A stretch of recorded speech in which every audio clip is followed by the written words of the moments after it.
Hello, everyone, and welcome to Afternoon Tea, Royal News Network's Friday afternoon live stream. I hope you guys are having a super fantastic and amazing week because Prince Harry surely is not. And he does have a little bit, you could say, of a bright side is that Charles agreed to meet with him, Meghan, and the kids. Of course, this has big ramifications, but is this also part of let's say, a longer term strategy by Charles and just a last desperate attempt to see his grandchildren before maybe, just maybe, speculating, pressing the nuclear button on his relationship with Harry? And then we also have, well, I guess those are combining, but we also have Prince Harry's again, week from hell. So Harry's had a horrible and disastrous week, guys. I'm still working on my video about Charlotte Griffiths. So that'll be her article about him. That will be coming up here very soon. Obviously, with the holdup yesterday and so much going on, I just couldn't finish the video last night. So I left it till today. So we are going to finish it up. I just have one more round to sort of do, and then we'll get that done. But it hasn't been a good week for Harry. Like, his whole tour was a mess. All the PR was a disaster. And it just continues to be an absolute kind of trash heap of a return. And I'm sure not what he anticipated, but again, he does have a little bit of the bright spot because I will say I had speculated that Meghan Markle would come, and she has come. So I was right there.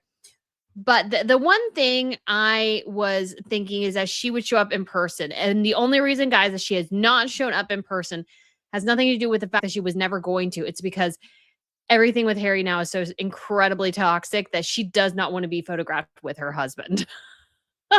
She is just not having it at all.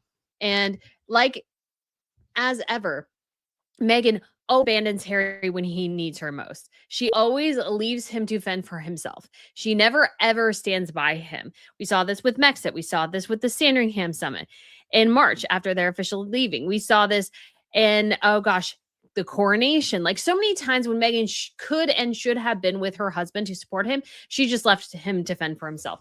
And we do have a very excitable little girl who kind of came running in here. I don't know why, but she says hi, guys. If you haven't met her before, this is Miss Pippa.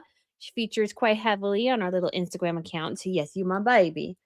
You my baby. So she's my sweet beans. And she just wanted to come out and say hi to everybody today because she's all up on the Harry and Meghan goss too. Because she has to listen to me talk. So she may go out and hang with her bed. It's actually quite warm in the room I'm in. Doesn't get as much ventilation as most of the rest of the house. So we're a little stuffy in here, but it's okay. It's, a gajillion degrees here,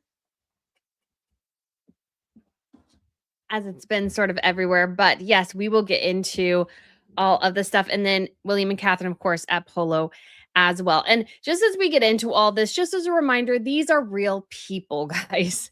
I think sometimes too often on social media, people see the royals as a caricature or like, kind of subhuman or not human or something like that.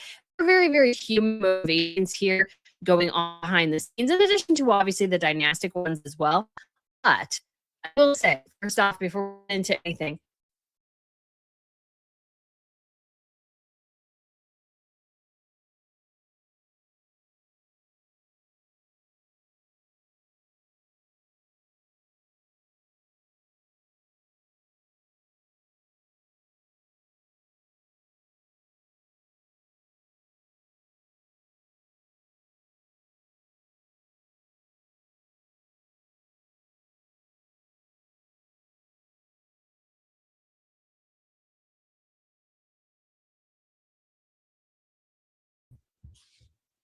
oh, we don't need to. Just make me. There we go. So sorry, guys. Can you hear me? I'm so sorry. The internet totally went out at my house. So it was gone for a couple minutes. We've been having like really weird internet issues. And so that is what we are having. So it is, yes, we are back. Yes, the mic is a little off. It's always been a little off with kind of what we have here, but so much. But anyways, what I was going to say is that a man wanting to see his grandchildren, so Charles wanting to see Lily and Archie, is not the end of the world. That is a very natural thing for a father to want to do, or a grandfather in this instance, is to see his grandchildren. But there could be a lot of varying degrees of things that are going on here that I think are definitely worth exploring. Of course, Tom Sykes has said Harry and Meghan have won, and in some ways they have, but they're very much still losers in this scenario. And I don't think they're definitely getting all that they want here in this scenario. But Charles needs to tread very carefully here too. Again, there's so much about all of this. So we will go ahead. Should we recap Harry's week from hell? So yes, and we do have a couple of super chats here. Oh, I missed an earlier one. So Carol said, I know this is controversial, but it is good King Charles met his grandchildren. I'm more happier it wasn't at a royal residence, at King Charles's personal residence. My only hesitation is that Charles protected himself. Yes. And apparently Queen Camilla was there. And so that is better too. And I want to say there was another comment here earlier, guys, maybe another super chat, but I didn't get a chance to, because sometimes when the system goes down, it doesn't come back. So you don't have to do another super chat, but send me your response again one way or another, and I will try to answer this. But yes, this was a good thing. So what are we, of course, talking about here, which is that the kind of the big news, sorry, my internet is all coming back here. And it was announced, I feel like very officially, through Kate Mansi of the Times, saying breaking king this afternoon hosted the Duke and Duchess of Sussex and Prince Archie and Princess Lilibet, which I think is still ridiculous that they are called that. I think it's insane. At Highgrove House, Buckingham Palace officials confirm. So this ends a lot of speculation. And of course, I sort of figured this would happen. And in some ways, Charles is winning. In some ways, Harry is winning. And so there's a lot of it's a multifaceted situation, because that's the thing. People, again, especially on social media, want to go, well, Charles just betrayed William. He really didn't. He is a father who wants to see his son and his grandchildren. I don't understand why that's such a controversial thing. Yes, Harry has been an absolute butt to him the last 6 years, but it also plays well to Charles to be able to have a relationship in some form or another with Harry, or at least just converse with him. And again, guys, do I think this was, let's say, a long conversation over dinner? No, I think this was a very brief, sorry, I'm looking through to make sure I didn't miss anything about this news. I think very generic meeting. This was like, probably they came in and talked about the weather. It's hot, isn't it? Yeah, it's hot. Do you have AC here? No, we call it aircon here. We don't have it. Harry, you use AC now? Yeah, works really well. Like, that's the level of their conversation. If Harry tries to bring up anything regarding other issues, I'm sure Charles is much more on guard. Camilla is there to be sort of, I think, the protection and the go-between, and because nobody really wants to meet with Harry or Meghan without an additional person there. And obviously, this didn't happen at a palace. It happened at Highgrove House, which is Charles's personal residence. So that adds an extra dimension there as well. And that they announced it just kind of is there to clear the air. I think it's kind of dumb in a way, but I understand it's there to clear the air. And I do have to say, too, with all the hemming and hawing, huffing and puffing about, oh my gosh, the security in the UK. Of course, Harry and Meghan and the kids came to the UK. Of course they did, because it was never real in the first place.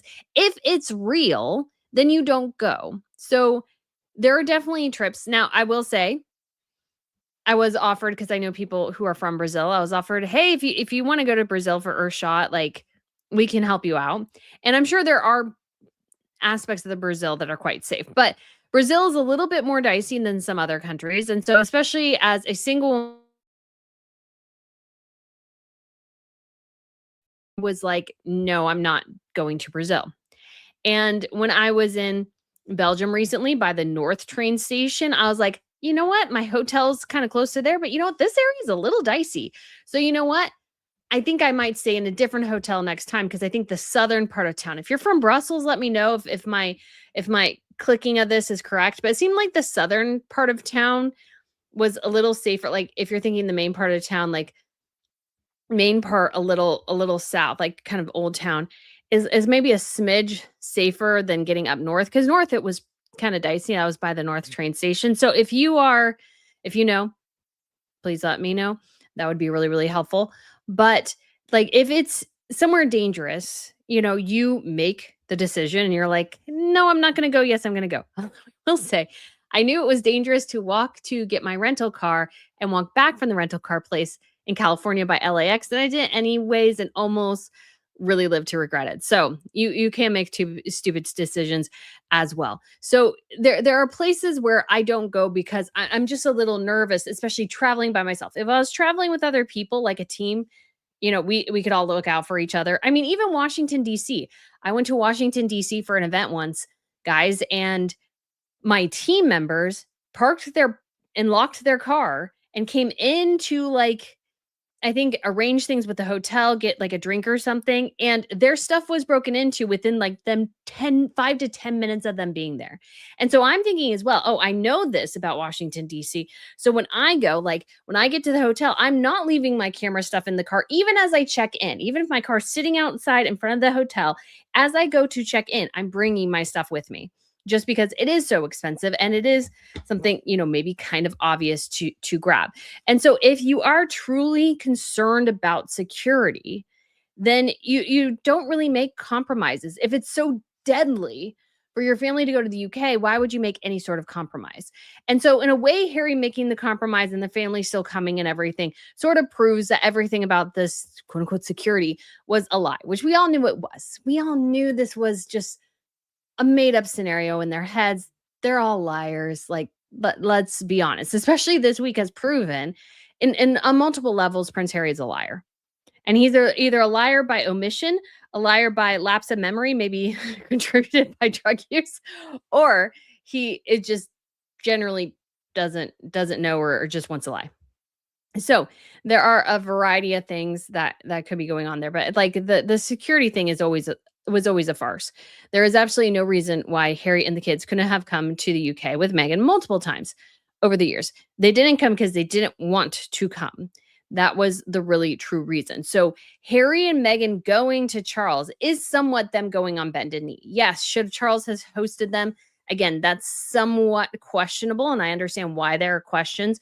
But at the same time, Harry and Meghan kind of giving up this, oh my gosh, security, security, security to go and hang out with them. Like that says, I think, a lot about Harry and Meghan's place. Because we have to remember Harry and Meghan are not in a good place, especially Harry this week.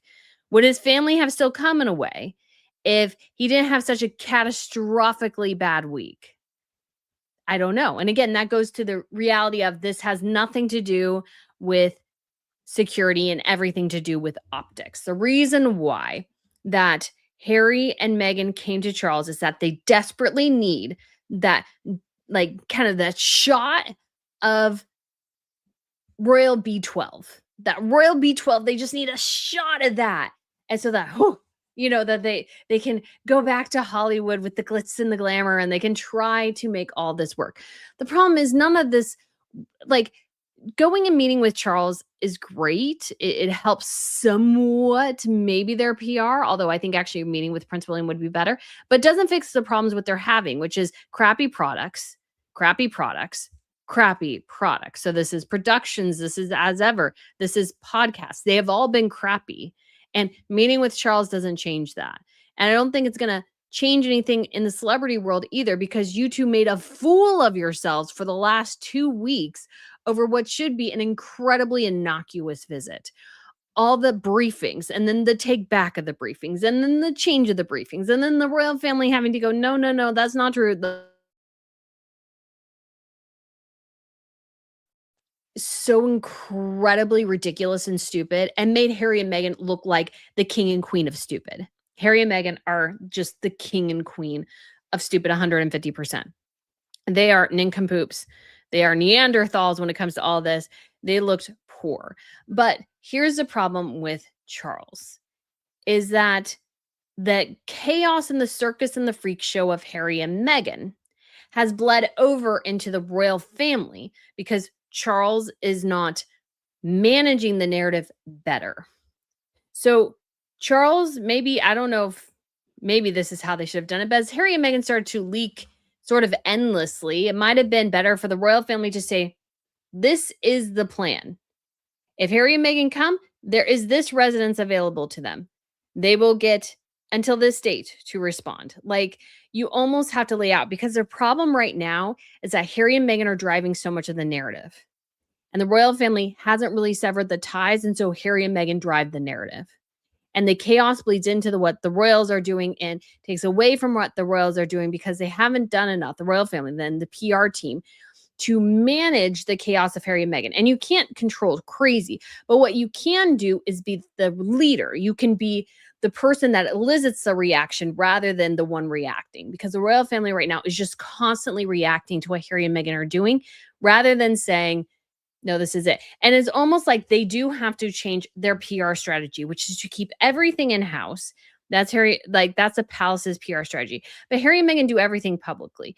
And so instead of waiting and thinking, Harry will do the logical thing and say, oh no, I missed the deadline, so I'm not staying at Buckingham Palace. Harry stupidly says he is staying at Buckingham Palace. And then the palace has to go, oh no, he's really not. Instead, what the palace should have done is publicly announce as soon as the deadline passed, Harry has decided and declined to stay at Buckingham Palace, the matter is done. And that's weird and odd. I don't think that's what the palace wants to do. And it's very different, but almost you have to deal with Harry and Meghan in a very different way. The palace is just kind of letting everything ride as if nothing is wrong, and that somehow Harry and Meghan will do the normal thing they expect them to do.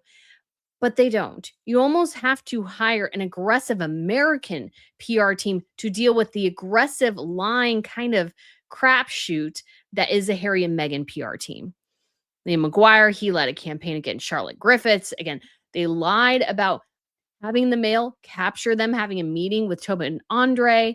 Like, that was a lie. Like, so you have to deal and hit Harry and Meghan head on in a way that you wouldn't have to with anybody else. You almost need, again, an entire separate PR team just to deal with Harry and Meghan. And the palace is just very, very slow to do that. And I feel like because Charles is so soft in a lot of ways, you see this in how he leads as monarch, and you see this in how he deals with his son. He can't say no to his son really in a lot of ways. And so his son can push him in different directions. And I think it similarly bleeds over into the monarchy as well. And so I think that you have to have a totally different plan for anything related to Harry and Meghan. Everything else you can kind of deal with as normal. Harry and Meghan are an entirely different beast. And this week and 2 weeks have proven that it's just going to be an absolute disaster until the royal family starts to lead the messaging rather than reacting to Harry and Meghan's messaging. Now, you can see that a little bit with the royal family effectively saying, we had this meeting, it was at Highgrove, done. That's pretty good. But again, I think there has to be a heck of a lot more of an aggressive campaign here by the royal family. And again, this is not like public. This is not you smear Harry and Meghan. This is a in-house, adaptive, progressive PR team that is, I would argue, more American style, because Harry and Meghan's team is American style. You have to fight fire with fire here. And this, again, should not play out publicly, but this is a behind the scenes management that is done very differently. And the Charles is just not there. I don't think the royal family is necessarily there. I think even Prince William and Catherine would have a bit of a difficult time dealing with this too. But to kind of put an end to all this chaos, or at least mitigate it somewhat, there needs to be a different strategy here, because Charles's strategy ain't working. And yes, him for wanting that, because I did talk to somebody on a radio show. I actually did a whole like video, and then I didn't get the audio, so I totally lost that video. But anyways, when it comes to this person I spoke with in Detroit, she's like, well, wouldn't Charles want to see his grandchildren? Why isn't he like helping them? Like, and it does come from genuine questions of people not understanding how royal systems work. They're like, well, he's their grandfather, he should just put them up. But again, Charles's role is very different than that of a normal grandfather. It's not just that you ring him up and you pop over. That's not how this works. Charles has matters of state to attend to. He has engagements. He has his cancer treatments. Like, he has so many things on his plate that you have to, like Harry talked about in his book, which I think is true. A lot of the royals' lives is dictated through their private secretaries. And so the private secretaries are the ones basically arranging their entire lives. And I think that's true. I think that's true. And that's the only way you can do it. So that's sort of kind of critically important, is that this is not a normal relationship. But there are people who criticize Charles for not seeing his grandchildren, not quote unquote protecting them. Again, the whole protection thing is absolutely ridiculous. But it's important that Charles has some way to, I think, interact with them in a lot of ways. I think it's good for Charles to have this meeting to certain segments of the population. It is good. There are some people who I think are, to be quite frank, unreasonable, saying that Charles should never ever meet with them. Again, you have to remember the children are innocent in this scenario. The children are innocent. They are not part of this whole mess in a lot of ways. And I understand Charles's perspective of, you can't punish the children for the sins of the parents. I think there's a lot of truth to that assessment for sure. But again, Charles has another problem here, which is how will Harry and Meghan eventually spin this? Because they desperately need something. This was not done out of the goodness of their hearts. This was not done out of love. This was done out of necessity. And how do we know this? Because there have been 4 stinking years that the entire, Harry and Meghan and their kids could have come to the UK and chose not to. Not because they couldn't, but because they wouldn't. And that willful action, I think, shows a lot about the character of Harry and Meghan. Again, the whole we're so in danger, like, it's just a farce. It is. They want to be treated as equal to Catherine and William. Like, this has been a lot of Harry's issues, is that he's not treated like his brother. But the reality is, in any royal system, I've said this endlessly, this is how it always works. This is how it was always going to function, is that Harry would become less and less relevant over time and would get less and less perks as the years went on, as the focus shifted to his niece and nephews. That shift in movement was always going to happen. So, like, this is not a surprise. This is not like an out of left blue thing. Like, when Harry was told that his son would not get security, that is pragmatic, because the government is saying he's 6th in line to the throne or whatever. Honestly, we know he's not going to be constitutionally relevant, and he will become even more constitutionally irrelevant as time goes on. And that was a blow to Harry's ego. Not that he could deal with reality, is that he's just so consumed by certain things. And so Harry is going to be a difficult chap to deal with. And I totally understand. Again, Charles wanting to see his grandchildren. Of course, it's dominating the headlines and everything like that. Sorry, guys. I'm just looking to see if there's anything else about all this that I missed. Any other details so far? I haven't really seen any that have popped up on X. But here's sort of the interesting facet here that you could consider. And this may be, again, my personal theory. So take it for what you will. But Charles has to be aware of how badly this week went. Like, he's not unaware of that. He's fully aware of that. I think he is getting frustrated with Harry. I think the entire family is beyond frustrated with Harry. And he has proven this week he is not going to change. And he criticized his father's judicial system, basically calling it a whitewashing. And it's like, you lost, buddy. You had no proof. Again, I went over the proof in my videos, which is that Harry would go, well, my 5 friends knew. So my 5 friends, though, they would never, ever say anything. Like, that's just ridiculous. Everybody knows good gossip spreads faster than bad gossip. Like, if you tell your 5 friends, they'll probably tell their 5 friends. And like, it kind of just explodes after that. Nothing is ever secret unless you're the only one who knows. Like, that's just the truth of life. Maybe if you're a couple as a husband and wife, maybe you have the cone of silence and solitude that you can keep everything private. I mean, I would not put that with Harry and Meghan. I think Meghan tells her friends probably lots of things. And smears Harry in various ways.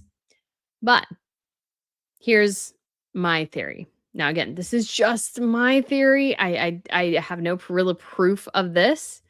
But I think Charles is aware of the pressure to strip Harry and Meghan of their titles and that of their children. And yes, this will not be an easy situation at all, but at the same time, I think it is fully possible to achieve this. And it's desperately needed in a case like this. I think Harry and Andrew have both proven that you need a way to discipline a principal. What I mean by that is that one of the things that came out with the Meghan bullying allegations, and I have to say allegations not because I don't believe them, but for legal reasons. And one of the problems was that it was oh gosh, I'm blanking on his name, who works for Catherine and William, tall, dark hair, worked for them for many years. Anyways, he was saying in emails that like there's no way to discipline a principal. Like we had no recourse when Meghan was allegedly bullying staff members to actually discipline her. And like in a normal job, if you are even at a high executive level, if you are abusive to staff members, usually there is a recourse to out you. There's really not a recourse to out you if you are abusive to staff members. So this could be a managerial position, an employee.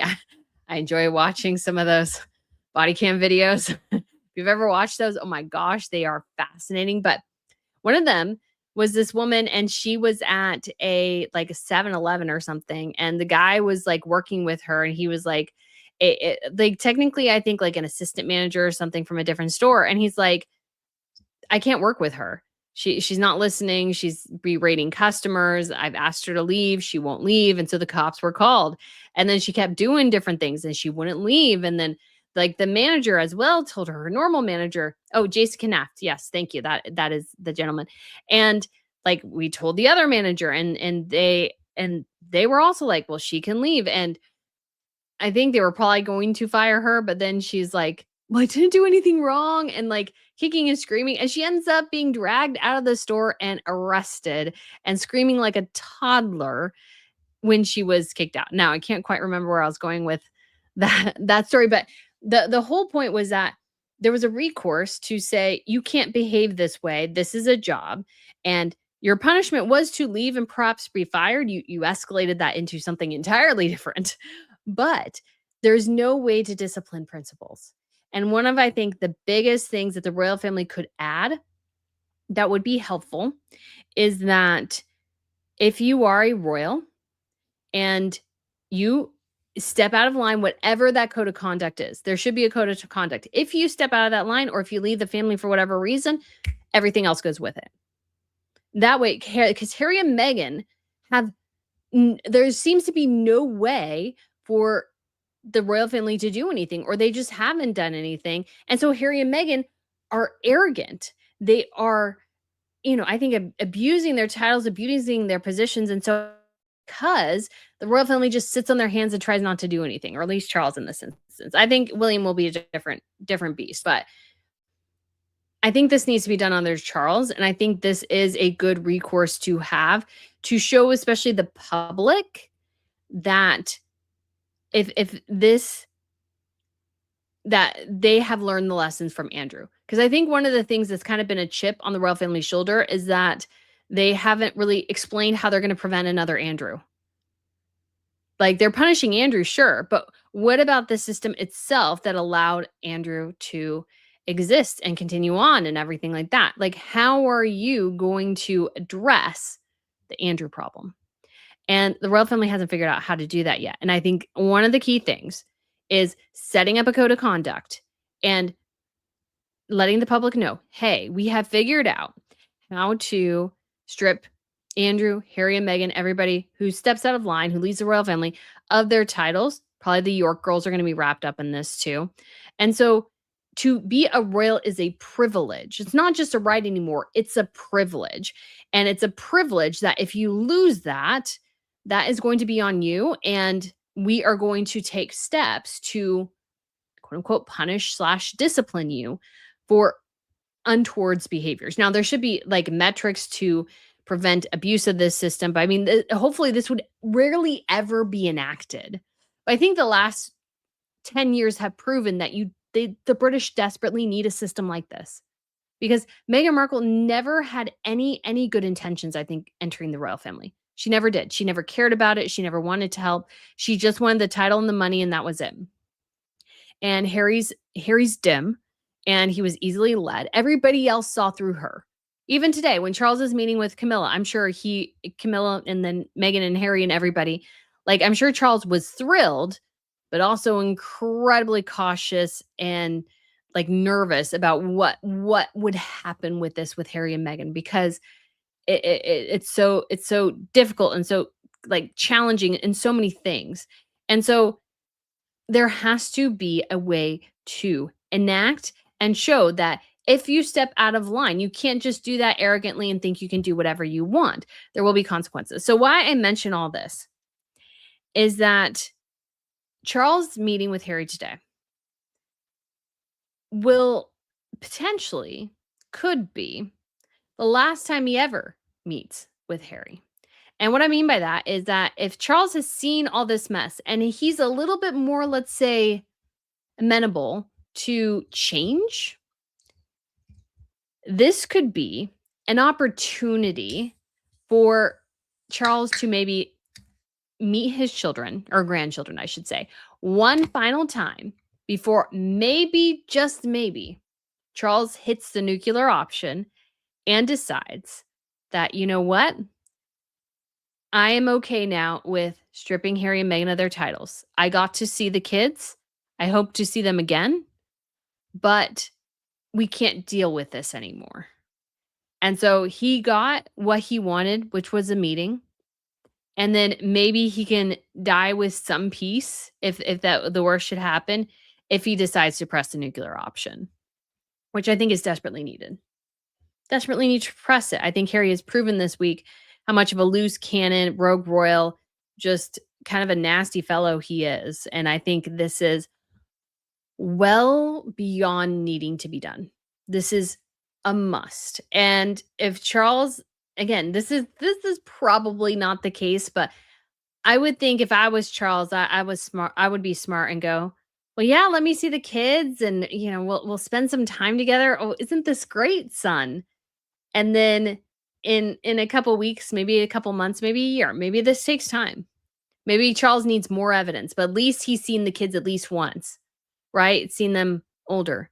We don't know his prognosis. He could have a couple months to a year, a couple years.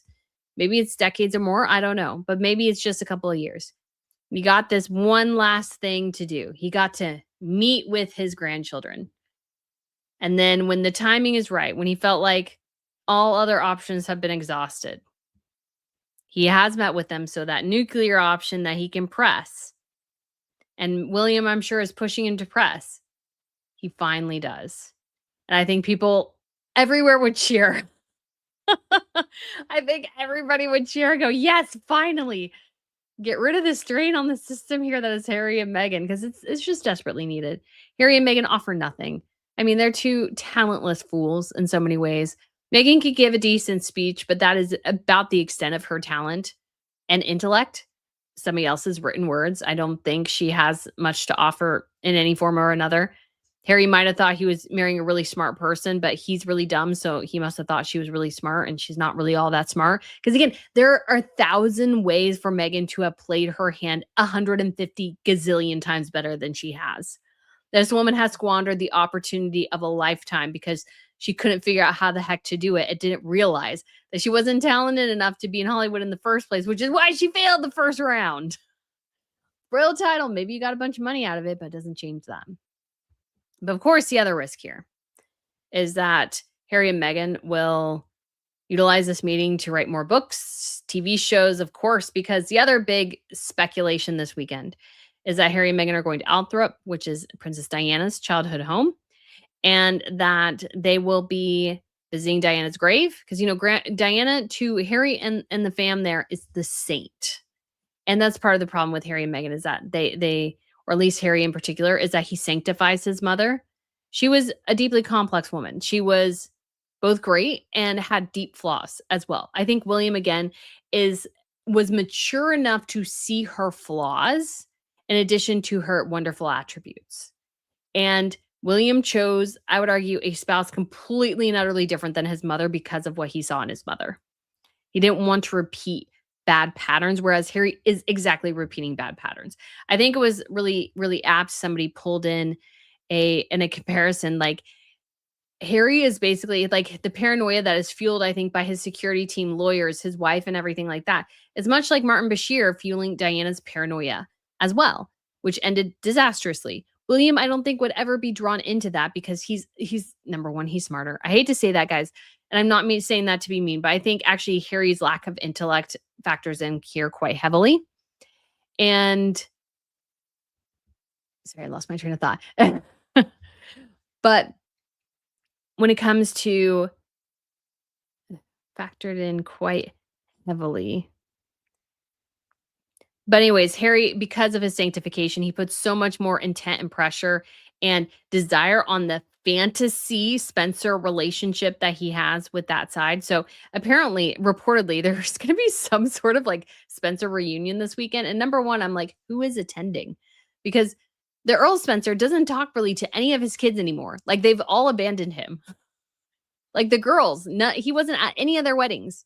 They are not close to him anymore. So I'm like, well, who's attending this? Maybe Diana's sisters, and like beyond that, how many people? I don't know. Maybe some people are like there to like spy on behalf of the monarchy or something against Harry and Meghan. But I think because of Diana's obviously the 30th anniversary of her death will be next year. I think Harry and Meghan are probably working on a project related to that. Would I be surprised if it shows up in a project later, them at the gravesite filming? No, because they're that scummy.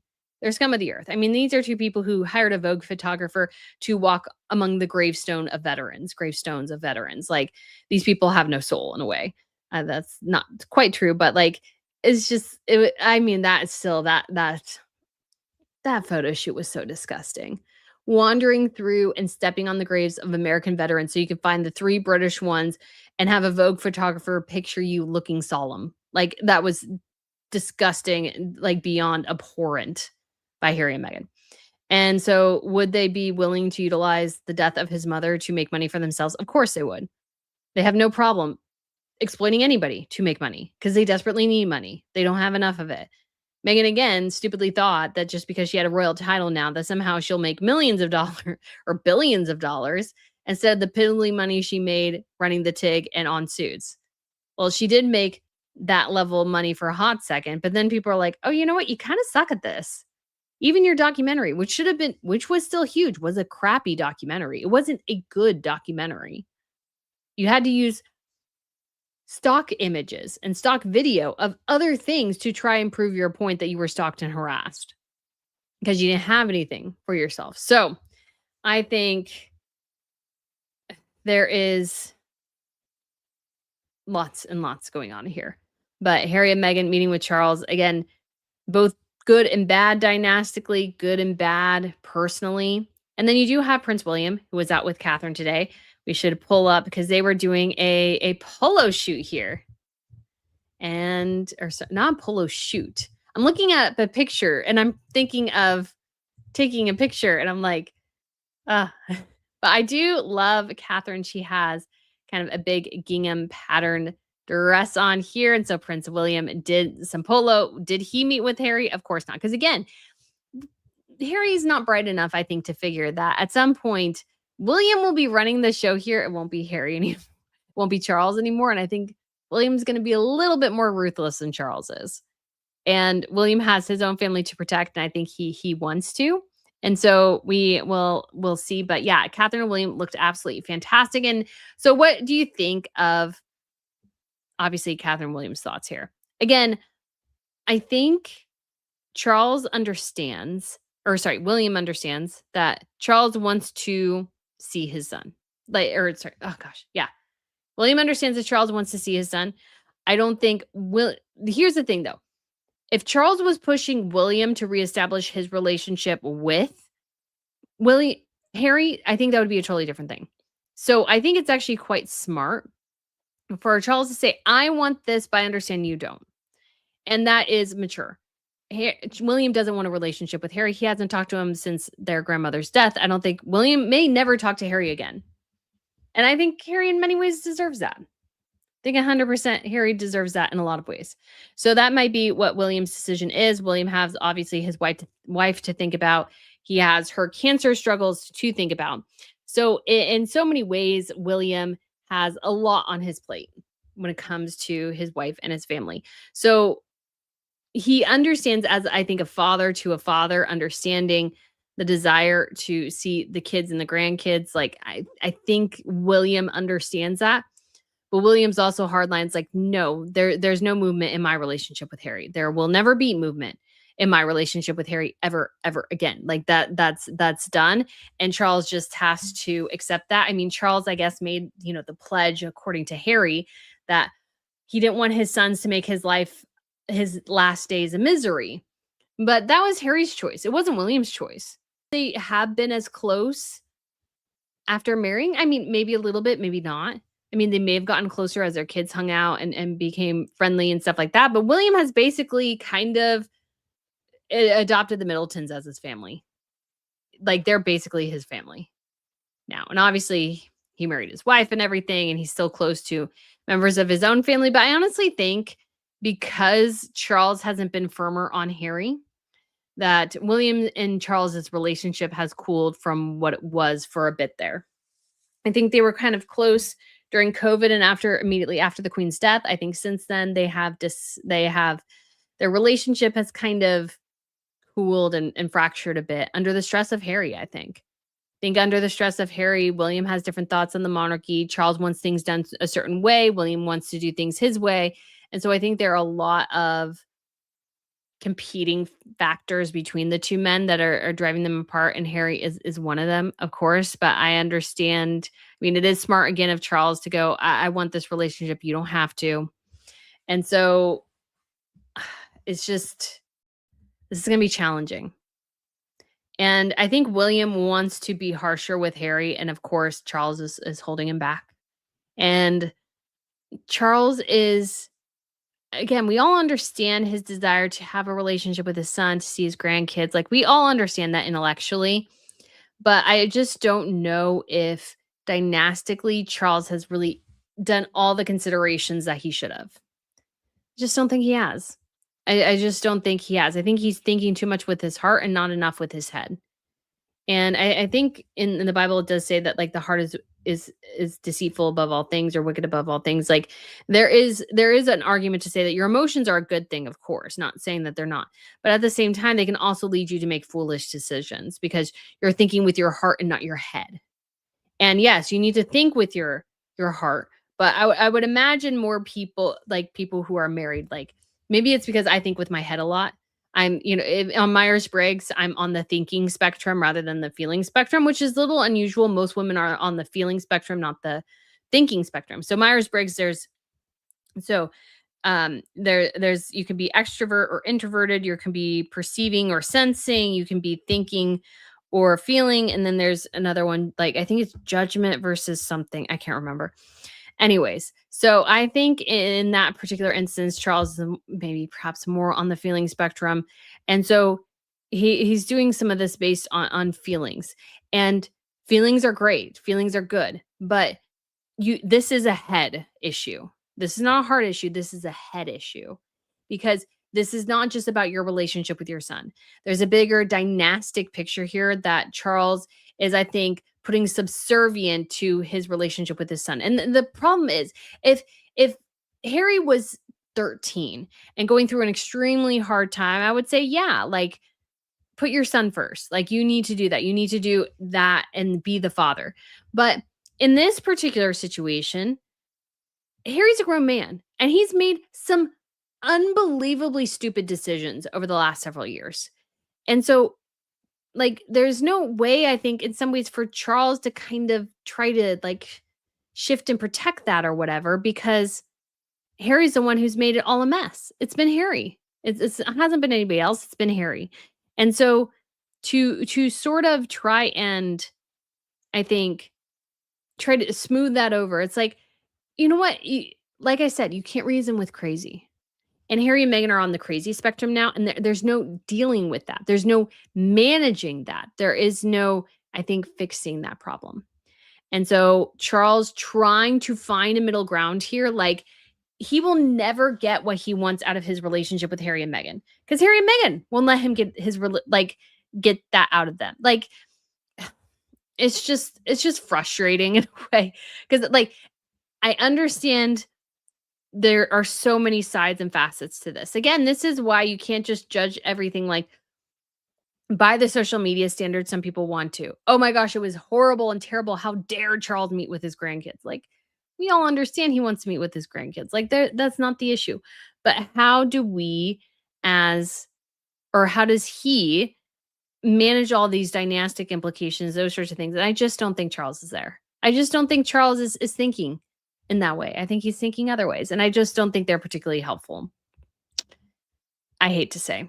I really do, because I don't want that to be the case.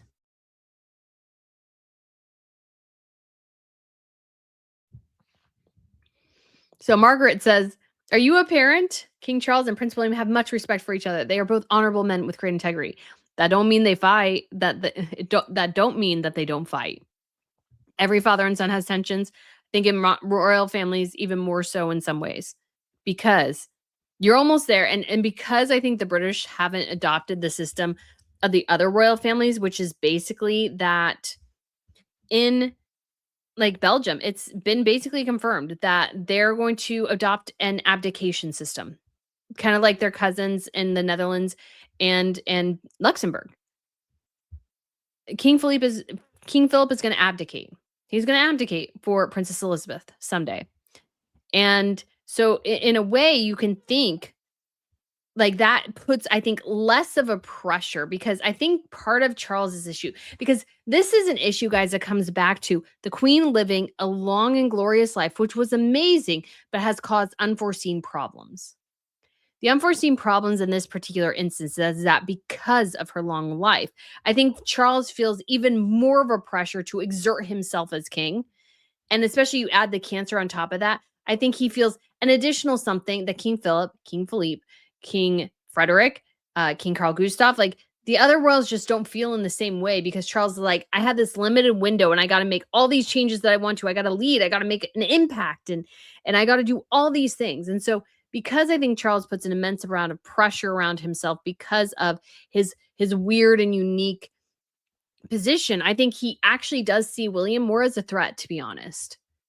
William wants to do things differently. Charles has his way he wants things done. William doesn't want to do them that way. And I think it's just kind of silly to say that these two men don't have tensions, because I just think they do. I think we can see it. I don't think they're hanging out quite as much as they used to. And that's true. Charles and William have never been especially close. William was always closer to his mother. Always. And while I think Charles and William have mended in a lot of ways, they've mended their relationship, I don't think it's a relationship that is as close as some others were, because of the conflicts between Charles and Diana.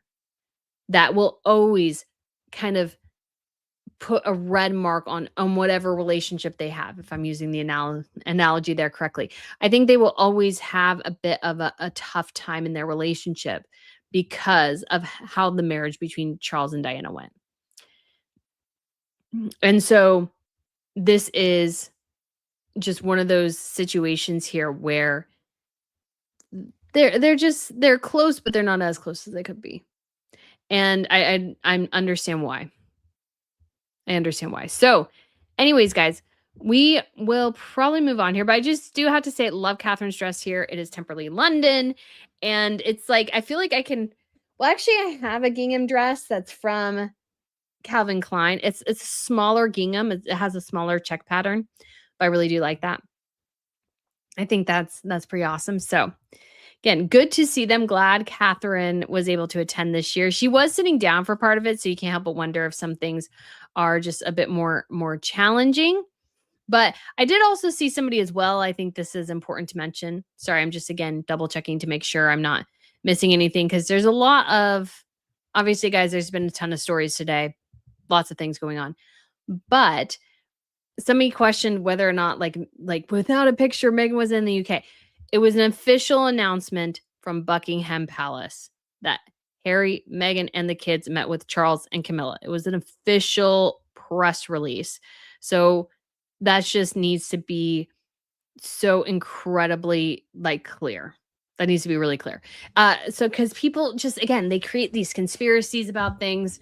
And yes, not all the time have everybody been on, let's say, accurate in their reporting just because they've been given bad information, but this came directly from Buckingham Palace. This was an official Buckingham Palace statement. They're not known for lying about these things. That's Harry and Meghan's team. So they did announce it. I think they had to announce it. Somebody asked why. They are they had to announce it because there has been so much talk at this point. I think it was just a clear the air. We did meet and we left, and that's it. I think that's I think that's what we had to I think that's perfectly okay, because there was just have been so many questions, and the Buckingham Palace is like, "We met. That's it. Like, that's all we got." So just to, again, clear the air because there's just so much incredible misinformation out there anymore.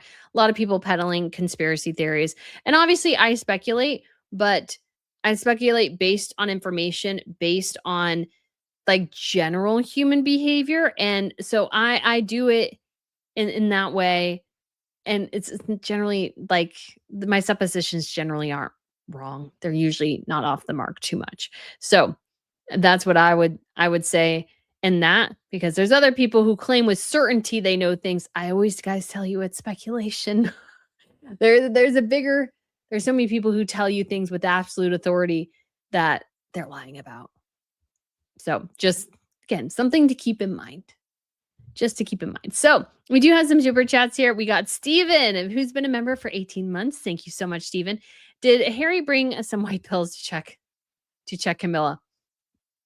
That's a fantastic question. I still can't believe Harry did that. That is like just disgusting. And again, we'll go over it in my video that'll be released later this evening after the live stream is done. And Stephen Magnus also said and gave a super chat. Thank you so much. I would love to hear what Meghan had to say to Charles and Camilla. I wonder if Meghan asked the king if Highgrove House would sell as ever goods. I would be so curious. I would honestly be very curious. Again, my speculation about this meeting is that it's hot, isn't it? The weather, aircon, like versus AC. Like I feel like they would keep this dynamic like very, very low key in a lot of ways, just because they're like they don't want to be part of this rigmarole and this chaos and everything. So I think it was a very banal meeting, would be my guess.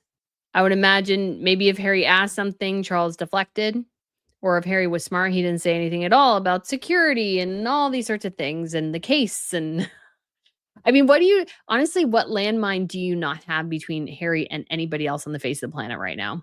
No, nothing really. Heather, thank you so much. Heather P. Forder, thank you so much for the super chat. Said, hi, Brittany. The fam and I live in upstate New York, but visiting family in South Carolina. This deep South heat is no joke. Thanks for bringing us the best royal content. You are so welcome, Heather. Thank you so much. I hope you are enjoying your time. Yes, I am in North Carolina. You are in South. South is a little worse, but yeah, it's hot.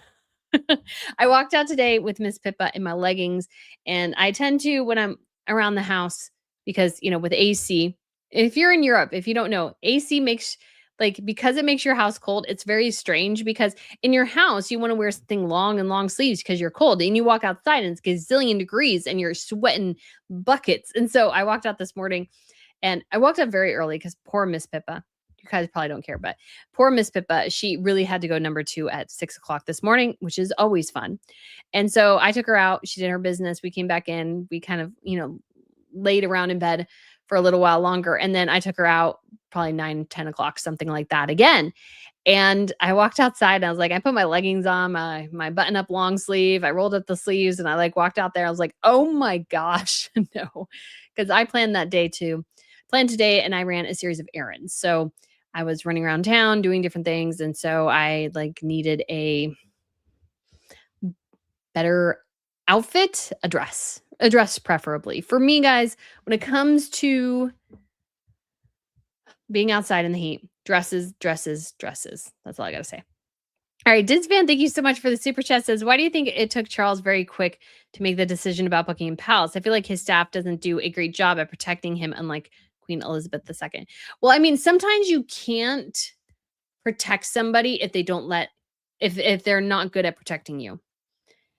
So in Charles's instance, if he's kind of wishy-washy, that makes it actually hard for you to do your job as a staff person because you're dealing with a wishy-washy. So I did work with somebody who had a somewhat prominent public profile, and like you can kind of only do what they not only do they let you do, but they are willing to do. So I was supposed to help this person with a podcast, and then, like, they weren't really kind of giving me anything for it. And on social media in different ways, and it's like, you have to want to post this too. You just can't leave everything on me. And so, because I'm not a good admin, I was like, I wanted to think about bigger things and stuff. So, anyways, if you like, you can only do as much as the principal allows you to do, and if the principal isn't very disciplined, or if they're not clear in their objective and their desires and stuff, it's like it's hard. It's hard. All right, Desert Mermaid, thank you so much for the super chat. Said, I hope no photos will be released from King Charles. They will only monetize those pics, and it's disgusting. Very true. I don't think so. I'm kind of keeping my eye out because honestly, you never know. You never know, guys, what could be going on. But I just don't think we'll get any pictures. Will Megan do a sly, let's say, reveal of something later? Probably, because that's again Megan's level. But we shall see. But yeah, no pictures so far. I keep checking to see if we got new details, and no new details yet. And I think that's good. So hopefully, again, Charles got what he wanted out of it. Because again, you have to remember Charles has cancer. We don't know what the prognosis is. He could live a long time, or he could live his timetable could be limited. We don't know. So I understand him wanting to have this opportunity to see his grandchildren, because it might be too late. Harry might not get his head out of his butt again to for Charles to see his grandchildren. So he's doing what he can now. And I don't think you can really fault him for that.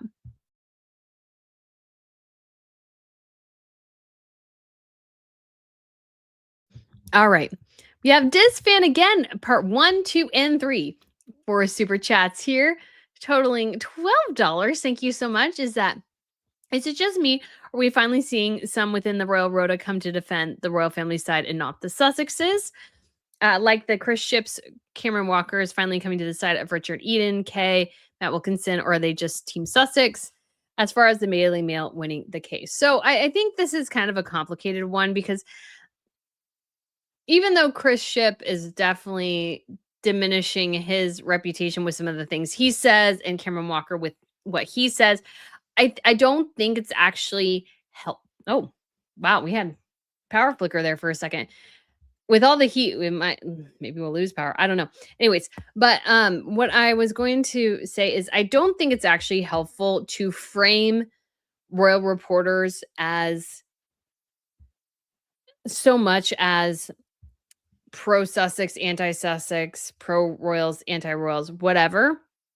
I don't think it's a particularly helpful way to actually evaluate them, because people can change on a case by case basis. Now, yes, Omid Scobie. See, here's the thing. Omid Scobie, I think, wrecked royal reporting because he was just such an obvious shill and was still trying to claim somewhat an unbiased perspective. Guys, I am very clear about my bias. And the reason I'm clear about my bias is because then you can evaluate the information I'm giving you based on my bias. Because one of the things I learned in grad school, I went to and got my master's degree in history, is how you evaluate information.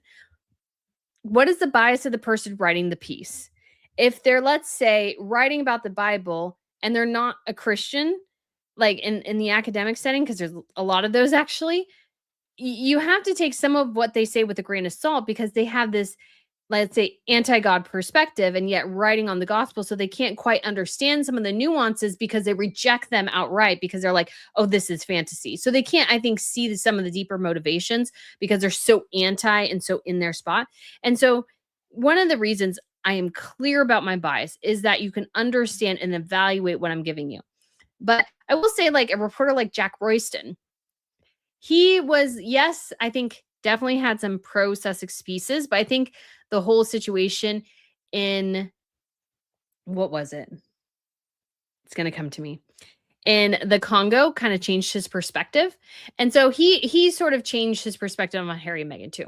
But that doesn't mean that he is pro or anti Sussex really. I think what he's doing is evaluating the information. So I think what happened, because Jack Royston strikes me as somebody who's more of an on the intellectual side of journalism, is that he kind of was like, okay, Harry and Meghan are telling us one thing over here, yet they're doing this other thing over here, which is hypocritical to this thing. So when you're saying you're claiming you're standing for those who are marginalized, why aren't you standing up for the Baca people? And so I think what happened with Jack is that he looked at Harry and Meghan, everything they did, with a little bit more of a nuanced perspective, because Harry and Meghan have proved that they actually don't live by what they preach. And so, yes, he'll share things that Harry and Meghan have told him. But I think there's also a deeper depth to his reporting now, because he's been burned by Harry and Meghan before, and he sees the hypocrisy. And Matt Wilkinson, he's like seen Harry and Meghan in person a lot. He's part of the Royal Rota, and he was like, I loved how he said in an article, you know what, or a video, he's like, you know what, Meghan was not good at meeting with people. And I don't think he was saying it from a biased perspective. He was literally looking at it going, she ain't good at this. And so when it comes to, I think, royal reporters, I think it's really important to kind of take everything on a case by case basis and not just go, well, they're a Sussex stand, so smear. That's for most of them, that is not how it works. I would argue most royals have a more like reporters have a nuanced perspective. And as a reminder, like they are actually closer to the situation, because some people, I think, especially in the public vein, seeing everything through the lens of a fan. Royal reporters are not fans, guys. They should not be fans. It's not their job is to be a fan of Catherine and William. That's not their job. I'd argue even that is antithetical to what they should be doing, because they should be looking at everyone with a critical eye. Harry, Meghan, Catherine, William, Charles, Camilla, everybody should be looked at with a critical eye. You can still like share how great Princess Anne is. You can still highlight things they do. You can still say you really love something, but you can also should be able to say you really dislike something. And people who follow, especially the royals in the Mexican community, others communities who have gotten so close to it, can't, I think, lose that objectivity of understanding that royal reporters aren't there to feed the fandom.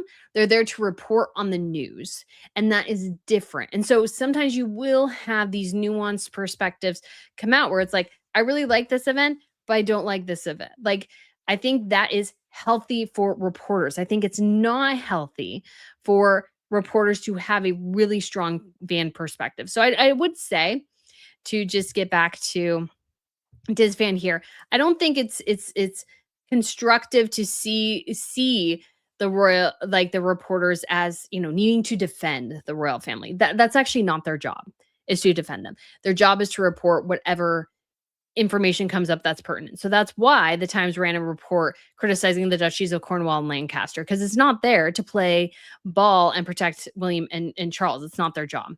Their job is to report the news. And yes, reporters will get briefings from PR people, and yes, they will run some of those. And some of those maybe they should question more than they should. But at the same time, it's not really their job to feed the like, the only thing I can describe it as is this kind of fandom, like this fan desire. They're not there to feed that. They're there to report. And because I think of the toxicity Meghan has brought into the royal watching space, that understanding has been lost. I hate to say, I hate to say it, but I think a lot of people now are sort of confused about what reporters actually do. And some of it comes from the commentary space, like what I do. Again, that's why I'm pretty clear.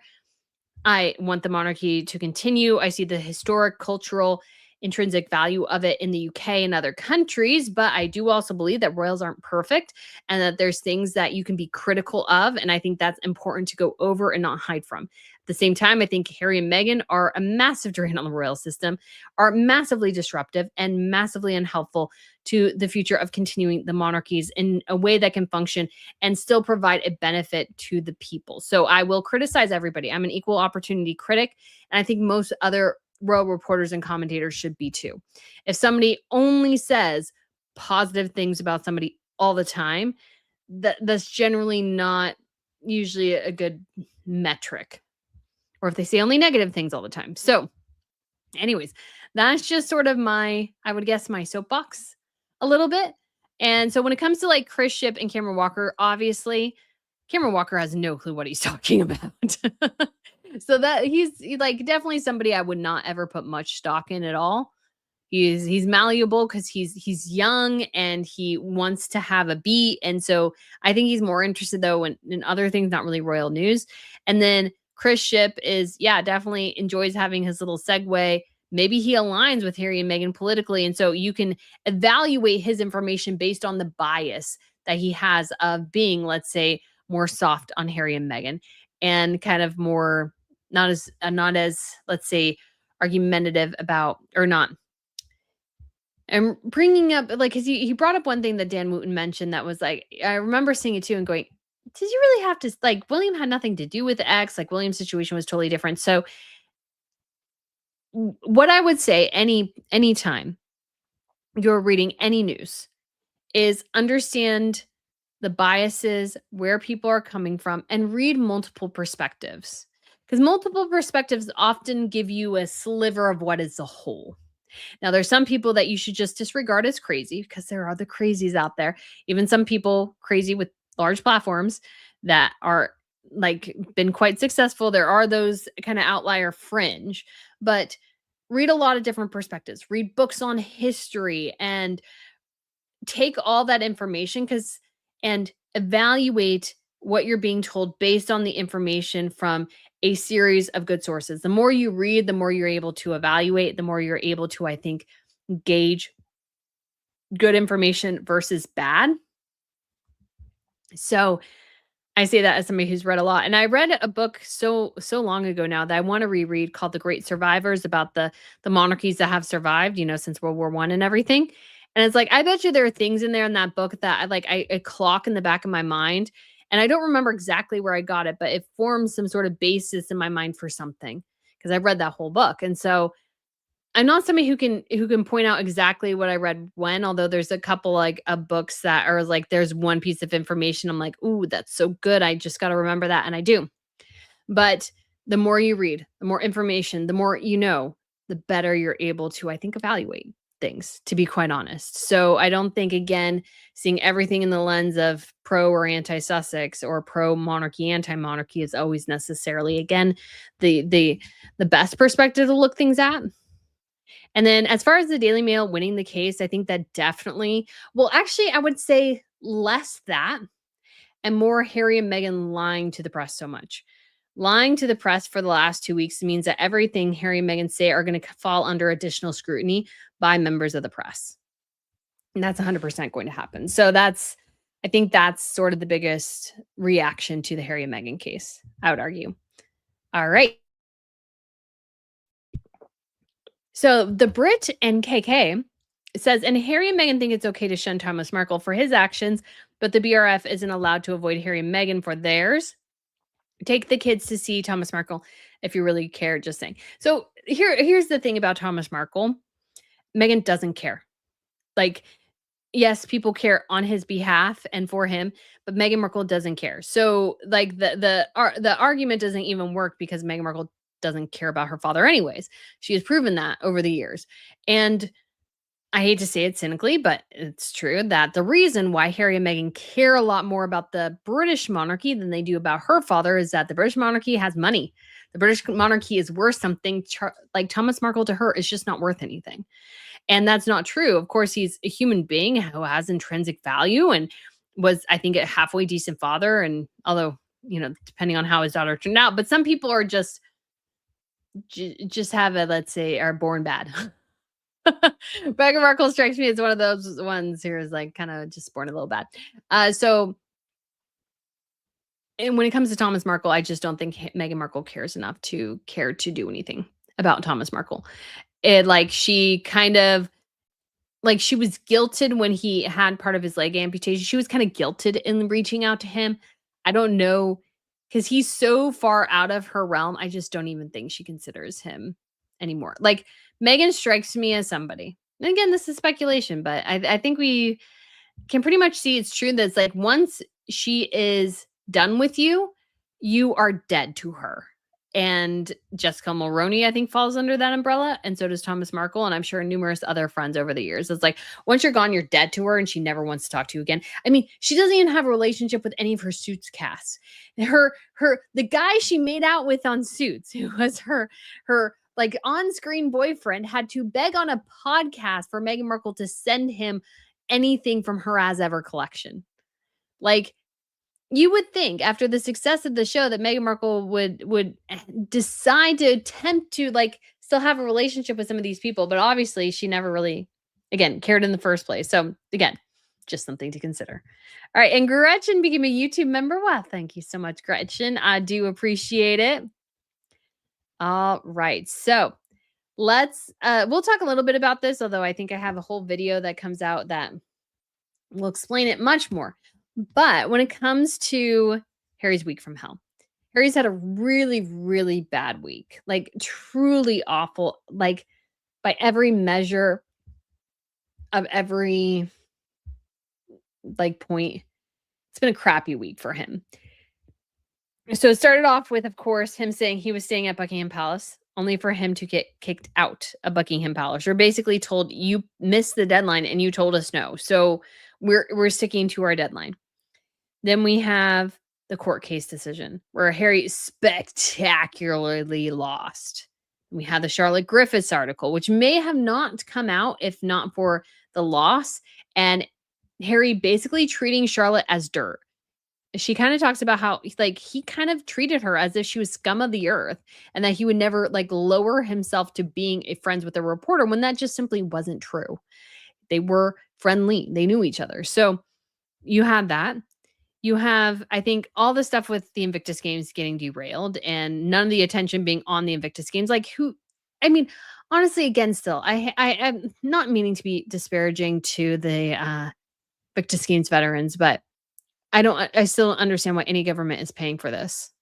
Why is any government paying for this? Nobody attends, nobody cares. It's just basically the Harry and Meghan show. And Meghan just like went off and abandoned Harry as soon as things got back. Because here's the other part of the week from hell is that I get distracted sometimes by the chat, is that Harry, in his hour of need, his wife, does she stand by him? No, she is gone. She is not there to help take the pressure off him because, guys, think about it. Yes, obviously Meghan would have to be even more careful, but like Meghan is always like at every public event, it's hard to find a picture of her not smiling. It's actually kind of annoying. But when Harry probably needed her to almost in a way run interference, like if she was there, then maybe some more of the press attention would be on her rather than Harry. She abandons him. She's not there. Like she should be there. Guys, like the thing is she should be there. She should be at these engagements with Harry that she was supposed to be at. There was no reason for her not to attend. But she decided not to. And she just leaves him there alone. Because I find it revealing that this is a couple. I'm sure there's more instances. If you guys in the chat remember any, please let me know. But in instances where it's like a tough moment in Harry's life, where is his wife?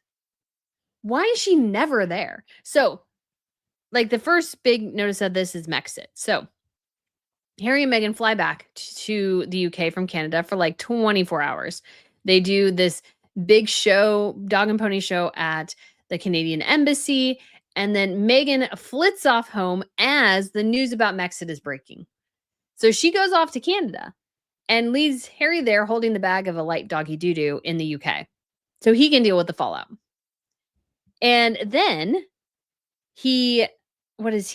then when they came back in March, she left before the Sandringham Summit.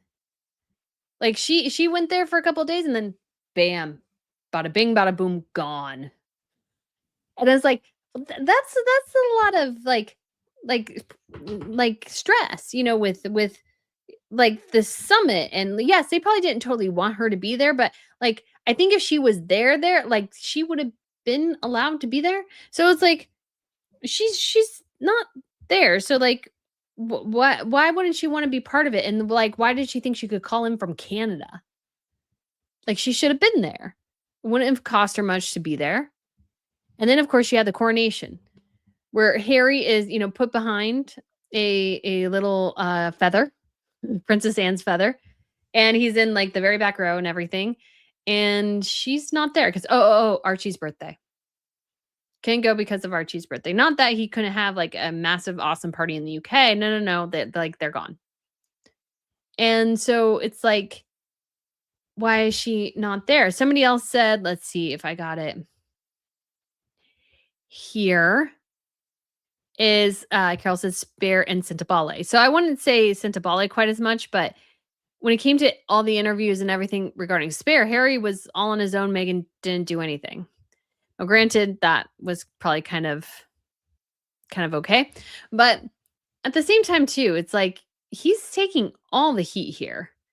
It always seems like she lets him take all the heat, and she just is the coward who just refuses to stand by her man. She stands by him when things are good, but never when things are bad. Never ever when things are bad. Like, she was sort of forced to, guys. I don't know if Meghan would have gone to the funeral for the Queen, except for the fact that they were in the UK already and it just made sense for them to stay there.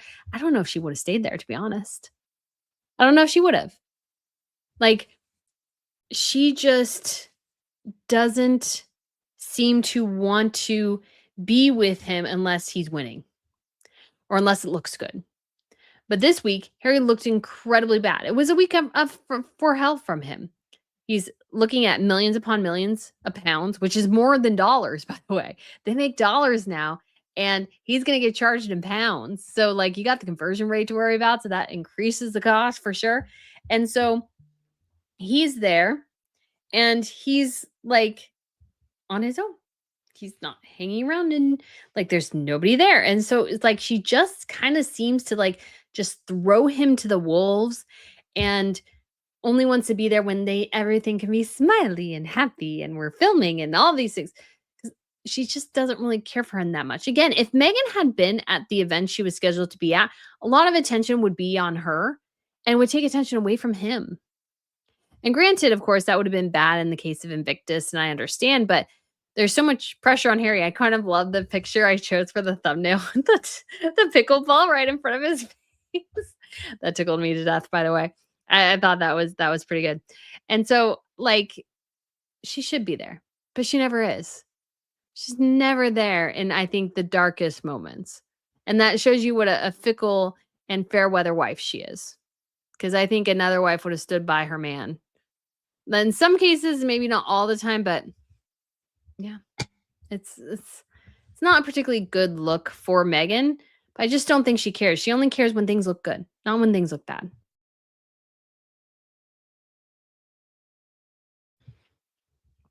So we do have some more super chats that came in here. We have BMJ. Thank you so much for the super chat. Said, I think Charles wants to stay connected with Harry because if Meghan ever leaves him, he will have no one. Now, there is some truth there.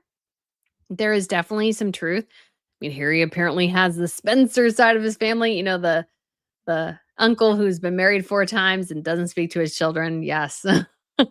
Who blocked me on X for not even tagging him and just saying something negative about his multiple marriages. Was like, talk about like what I mean, like that was what I even said wasn't even bad. I'm just pointing out facts. You've been married 4 times and your kids don't speak to you. Apparently he bruises quite easily. So anyways, but yeah, Charles definitely, and I've always thought that Eugenie, although this has changed a bit since it's been a while since we've seen them together, that if Harry ever wanted out, Eugenie could be kind of the one that helps achieve that. She could be kind of the conduit. No. Stephen Magnus, thank you so much for the £5 super chat. Said Meghan's ego and fragile mental state can't cope with being around anything that's associated with failure or bad press. Meghan needs success only. Very true. And with as ever being especially in like a state of failure, like I can imagine her kind of wanting to avoid anything that's considered quote unquote negative because she desperately needs positivity. And we've heard this before too about Meghan. Now that I'm thinking about this, that Meghan only ever wanted to hear the positive, like positive vibes only kind of thing. And it's like, well, sometimes you need the negativity. Sometimes, you know how I became a better writer, which I'm still not a perfect writer by any means. I would submit my article to somebody who would tear it apart and put red all over it. Is that fun to read?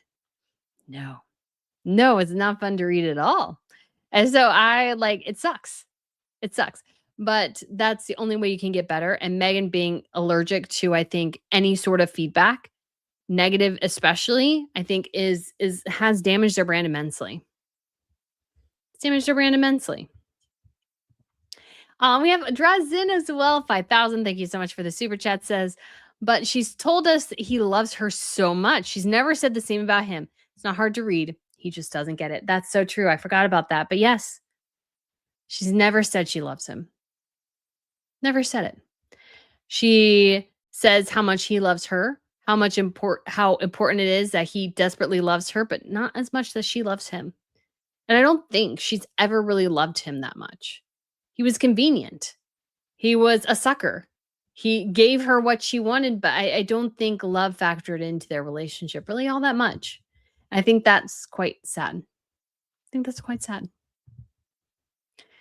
So guys, that is all I technically have for this video. Obviously, a lot of other things, but I feel like ever since, guys, I've gotten back to the United States, it's been a strange week. I had to take somebody a family member to the hospital on Monday, so I was out most of Monday at the hospital, so that kind of put my week off. And it's just like there's just times where things feel like, and the soon as I got back on Thursday a couple weeks ago, the next day on Friday, I had to take my dad to the airport in the morning. And I was like, every part of the day was full. It's like I feel like I still haven't totally gotten back to where I want to be and working on stuff everything that I want to. But it's just has been a crazy week. And yes, thank you again. Oh my gosh, guys, I forgot to mention this. Thank you so much, guys, for all the people. Although I feel like it's mixed. It's mixed because nobody told me really. Like there was only a handful of comments when I looked at the original video. I uploaded, guys, a completely unedited video. I had the edited one. I just uploaded the wrong one. I'm in this new process of what am I doing?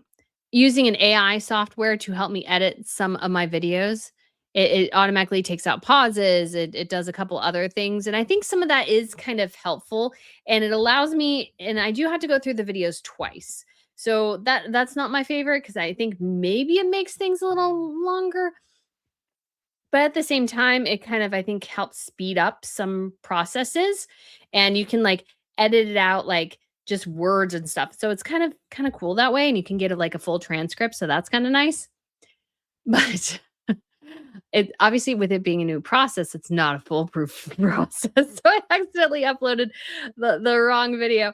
And so and nobody said anything until I was looking the next morning and somebody had, and I was like, it was from probably later that night. And I was like, I knew exactly what they were talking about. I was like, oh my gosh, I was like, I actually didn't look at the video for a little bit because I was like so nervous. I was like, oh my gosh, I uploaded the wrong video. And I was like looking, I was like, oh my gosh, no. But guys, if there was any video that I have ever done that I was okay uploading, like if there was any video for that ever to happen to, that happened to that one is great because it was well done. Like it was really, really like on point and it wasn't too bad. And so like that's not every video, guys. That's not every video at all. So I just got incredibly insanely lucky. What's actually funny though is that I had an initial section I was working on and I actually closed out that window and reopened a new one and started with that video. And that's how we got that. So yeah. Yep. That was unpleasant. But yeah, somebody asked about my earrings here. And I actually do have a video that I filmed about these. So I do need to do this. I do need to finish it for the fashion channel. But yes, these were from Macy's. There was a Macy's in our area that was closing. And of course, they have all the jewelry on sale as well. So they are real sapphire and diamond earrings, just like Princess Diana's ring. So I've always wanted something kind of sort of like this. I paid a fair amount for them. They retailed for an obscene amount. But then I realized too that you could get them more on like that sale wasn't totally outside the realm of possibility. But yes, they are. I just got them so I got them in April, but I wear them every once in a while, so they are fun. So I just decided to bring these out because my dress is navy. You probably can't tell because it comes across as black, but it's navy. So I didn't put any makeup on today, but I felt like I looked pretty styling in my sapphire and diamond earrings. So guys had to let me know what you think. So yeah, they are pretty pretty nice. So all right. So guys. Lauren said Archie, Betty, Veronica, and Jughead. That's good. Hey, Vertasa, thank you so much. How are you doing? Said your edited video was still very professional. Yeah, I mean, again, that's not every case. Although I guess my nose was really itching. I don't know why. Sometimes when I'm starting to write like film videos, my nose itches. But yeah, it will. It's not. It could have been worse. It could have been, guys, so much worse. Like I am beyond thrilled that that was the video that got uploaded instead of something like 1,000 times worse. Oh, man. Like, of me, like, sometimes you take a phone call, sometimes somebody interrupts you, sometimes the dog is doing something weird, so yeah. Anyways.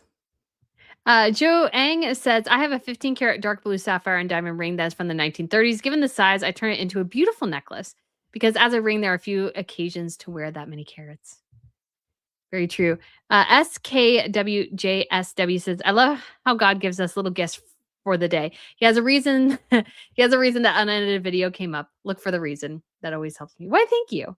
Why, thank you. I am glad that it wasn't too bad. It could have been worse. It could have been so much worse. Like, yeah.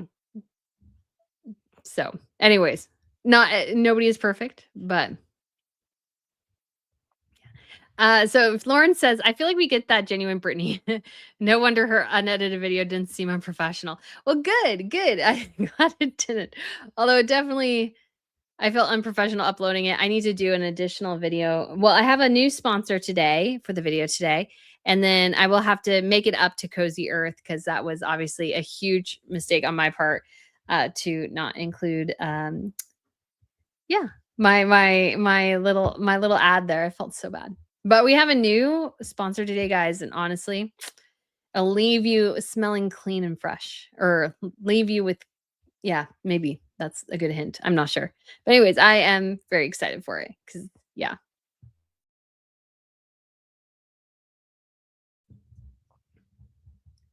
Stacy says, I never noticed any difference except the length of the video. Wait, thank you.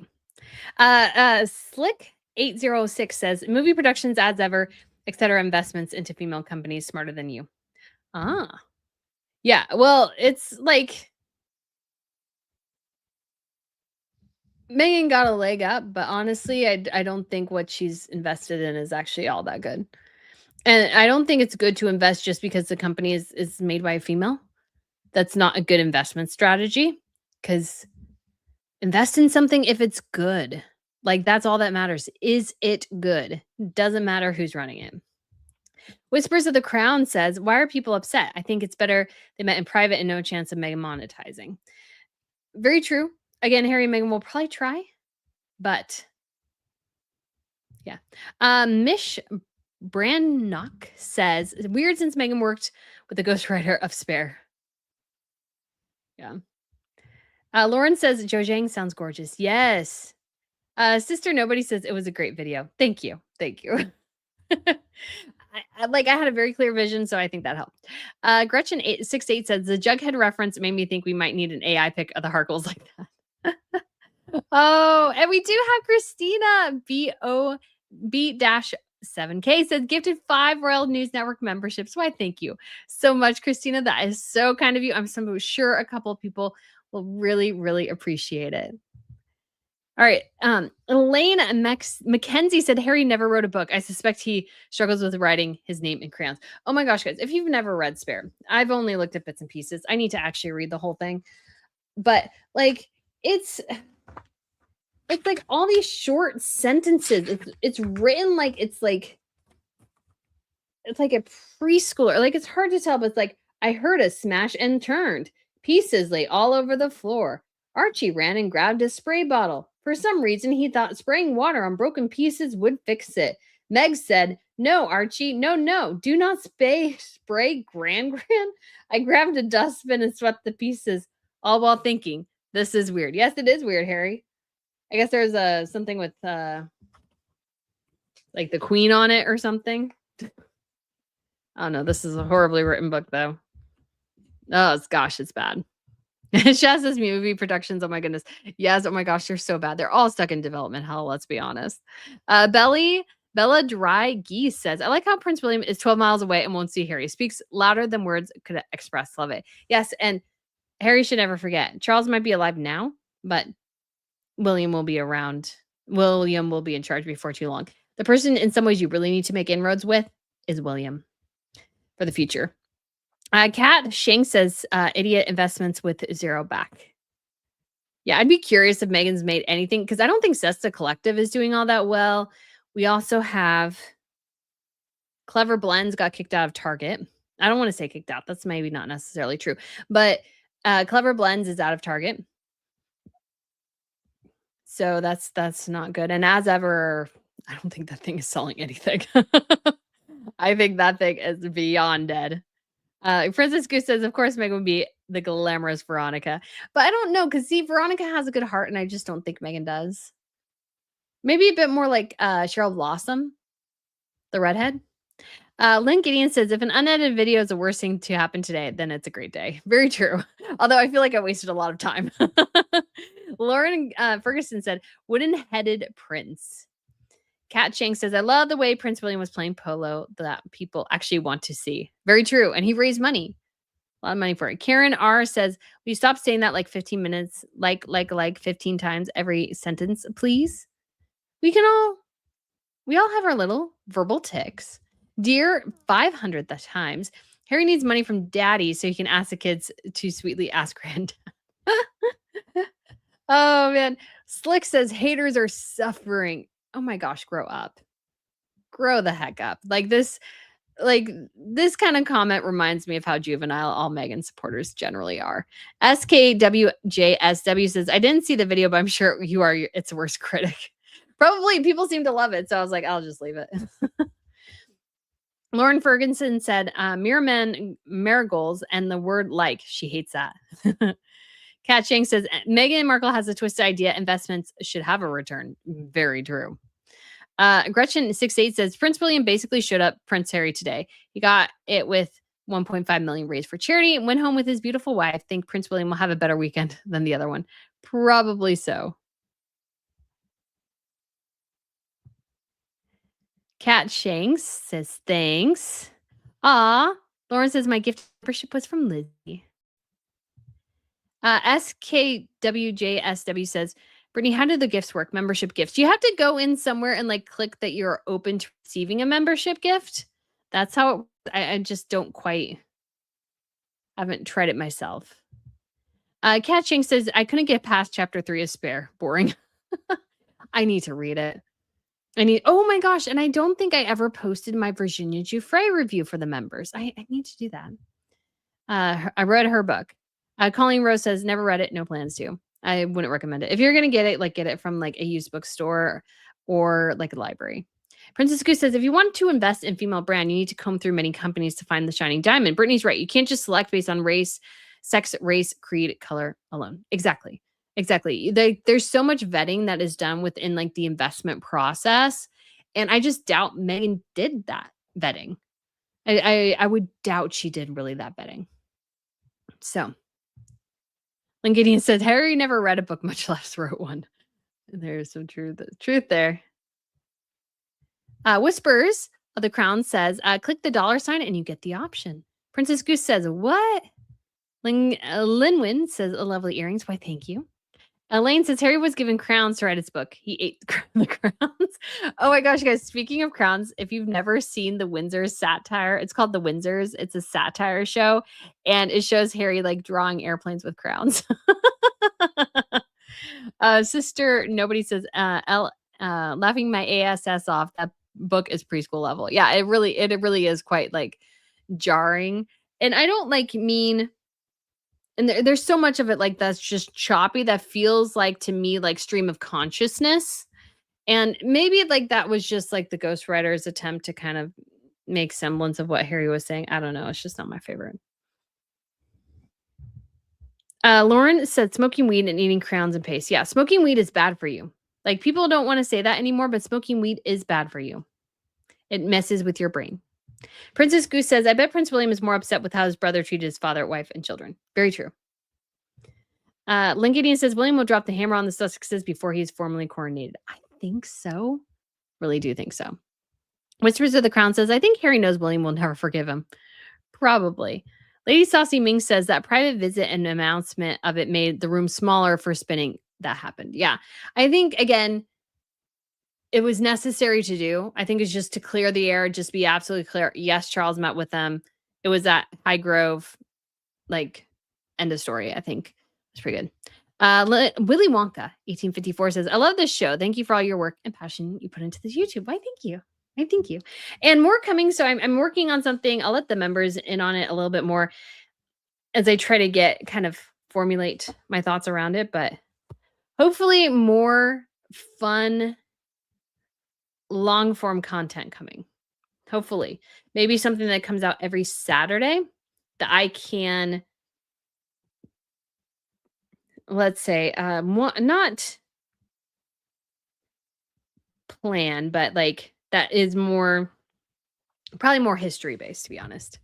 Lauren Ferguson says, so now it's reached the mainstream media that Harry is a doofus, right? Yeah. Kat Chang says, William is a strategically ruthless genius. I don't know. Again, let's be fair. We don't know how strategically ruthless he is. But do I think he'll deal with Harry? Yes. K Coffee says, I had knee replacement surgery today. Aw, I hope you're feeling better.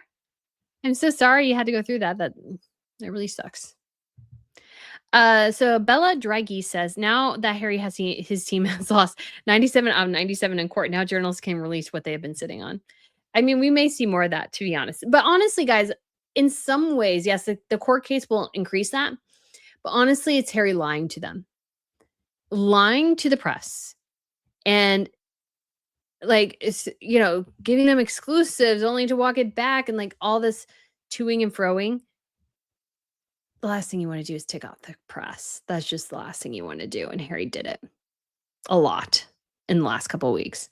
So there will be some sycophants and some people who are just willing to be masochists, like Cameron Walker. Just want to make sure I didn't turn my mic off by accident. He'll be a masochist. Maybe Chris Shipp will be a bit of a masochist. But a lot of the others, every time they get a message from the Sussexes, they're going, well, let's triple check this because they're liars. Margaret says, I'm totally disgusted. Kat says, juvenile and illiterate Sussex fans. Yeah, they generally don't actually know anything. And it's kind of pathetic because at least you can, like, sometimes I'm like, well, if you can at least argue your point well, like none of them ever can because they don't know enough to actually be able to have a genuine discussion about, because there are things that can be discussed, of course, but you can't, have a conversation with people who just immediately start calling you names, who don't really understand anything about royalty and think they're right when they're wrong and don't really know anything. Shaz says, no, that's Harry and Meghan 1 hour a week. Is that all they got? Yeah. Lauren says, K Coffee, hope you are on the mend. And Princess Goose says, William isn't perfect, but we know that unlike the Sussex stance. Yeah, exactly. So A. Pertasa says, thought the slight pauses in the unedited video were my internet connection glitching because they were so short and the nose rubbing was minimal and adorable. You're both professional and charming. Well, thank you. I thank you. Yeah. As long as a finger didn't go up the nose or something. I was like, All right. Whispers of the Crown says, oh my, Brittany, can you show us the video? It was actually the video I posted on very late Wednesday, early Thursday. So you can check that out. So Marissa Wood says, hate to say it, but Charles will deserve the next Netflix special and Spared Part 2. I mean, he might. He might. But I'm kind of hoping he uses this as a springboard to have, let's say, a different perspective on Harry. And guys, I have to say, Miss Pippa is laying in her bed and being as cute as can be. She's like moved around it. She has this pink fluffy bed that my mom wanted to toss. I'm like, no, it's her favorite bed. Janice says, I'm convinced Harry and Andrew have dirt. Lauren says, Sherry, Denise, and Spare. It's hilarious. Shaz says, I need to renew my mine. Bloody PayPal isn't my friend at the moment. I'm sorry. Yeah, PayPal sometimes is frustrating. Princess Goose says, did you ever read the book Matriarch about Mary of Tech? I have not, but I would like to. I would have a bunch of books to read. And I'm like, when do I get the time? Janice says, I think it will be for me. Gretchen says, no chance Meghan vetted anything. Narcissist thinks something will be smashing success just because they support it. She thought no one needs to sell crappy jam is a title no one cares about. Yeah, exactly. A title does not sell jam. The jam has to be good. I don't even think it was that good. Christine gave Brittany and 2 hearts. Kat Shang says, I think Meghan got her game plan from Highgrove after she saw how that they run things. Nice try. I honestly don't think so, guys. I really don't think Highgrove had anything to do with it. I think again that Meghan was in her kitchen. Bella Bajaria saw her making jam and thought, oh, we can make a series out of that. And Meghan was like, yeah, because she has no other ideas. This again is a woman who decorates her entire home based on the Soho house. Like in Portugal, it was going to be basically a mini Soho house. Like she has no ideas, guys. She's so devoid of ideas. Shaz says it's how so many addicts get started on the heavier drugs. Very true. And it like especially if you're young, like marijuana can rewire your brain. So please don't think it's a safe drug. It's not. SKW says, K Coffee, I was told today that I need knee surgery. Prayers to you after your aftercare is so important. Take care. Yes, always do physical therapy. The Marty J says, you look lovely today, Brittany. Why, thank you. Gretchen says Buckingham Palace comms was actually smart about this meeting. Released to the Times, Daily Mail, etc. that it happened. Also, Highgrove was a good choice. Private residence versus Crown Estate, also technically owned by William now. I've heard Charles hardly goes to Highgrove. I would agree with that. Janice says, I did not read the book about Mary of Tech, but I know she was one that would take things from people not offered. That could be true. Slick says, ruthlessness associated with the future king. Is that a good thing? Why, yes. Oftentimes, good leaders tend to be kind of ruthless. And that's not in a bad sense, is that you actually have to be able to make decisions and stick to them. So I would prefer somebody a bit more ruthless than somebody weak-willed, to be honest. Tawny Clayton says, news is now saying the family met with the king. Yes. Kat Shank says, aftercare is very important. Listen to your PT. 150%. Physical therapy. So I'm really annoyed because I broke my foot. And I was like, my toes were curling. Like, I only got physical therapy by the time they realized my toes were curling. And like, my foot was like permanently messed up, basically. And I'm actually growing a bone spur on top of my foot now. Super fun. But my wrist, when I broke my wrist, they took the stitches and the pins out, which they just rip out of your body, by the way. No anesthetic or anything. They just take pliers and rip them out. Anyways, they had me in occupational therapy, which is basically more for your like hands and upper body next day, which I'm like, thank you.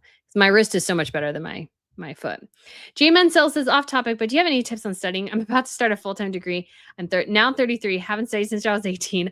I want to do well. So I think it depends on what your personal style of tinkering. So usually what I would do is like I would do like a lot of notebooks, and writing down is better than typing, but typing is a little bit easier to manage. Like there are note-taking systems, especially if you're doing like a big research paper or whatever, where you can put the notes and the citation and everything in. It's been a little bit since I've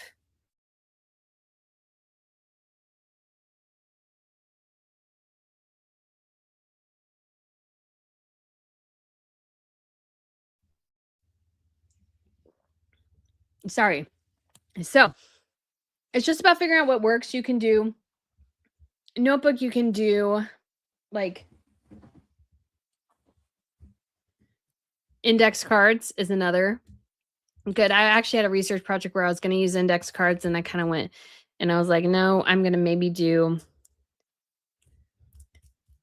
a notebook instead because I kind of like the notebook and having all my notes and I can reread them and stuff multiple times. And I have usually like if I print out a research piece like a PDF or something, I highlight it in different colors, probably too many colors. To be honest.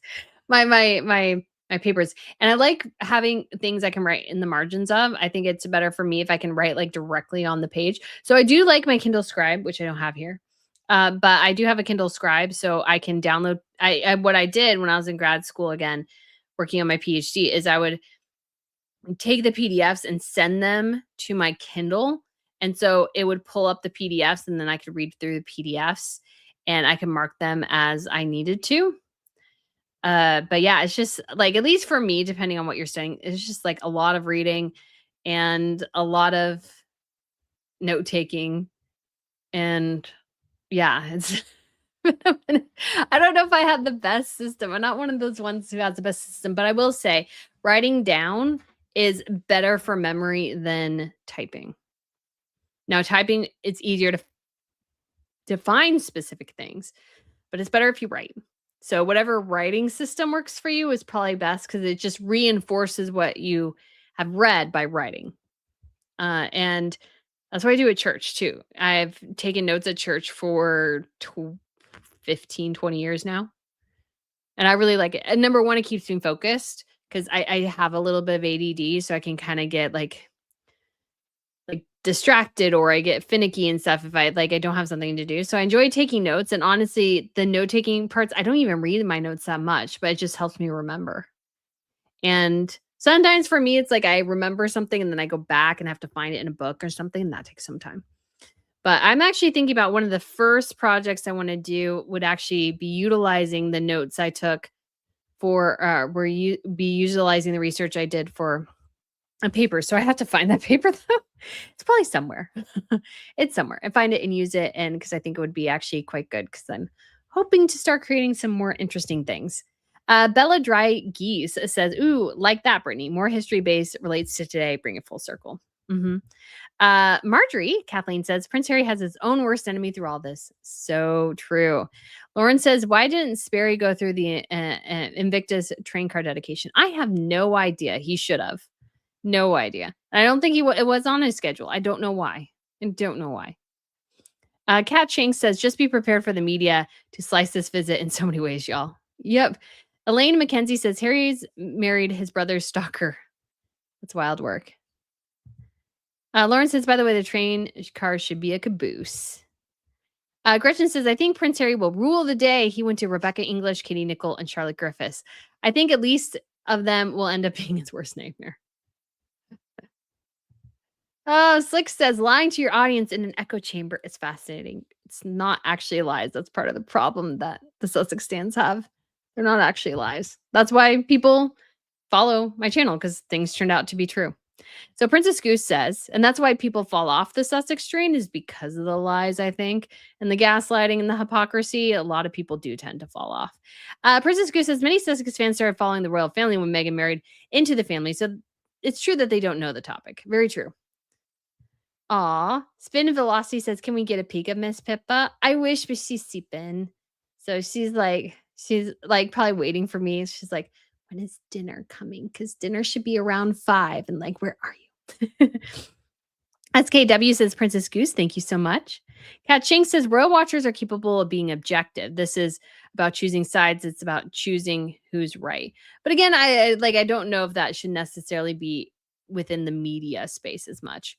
Bella Draghi says, I like your jewelry line from Vancouver, British Columbia. Why, thank you. I'm wearing my RNN necklace right here, guys.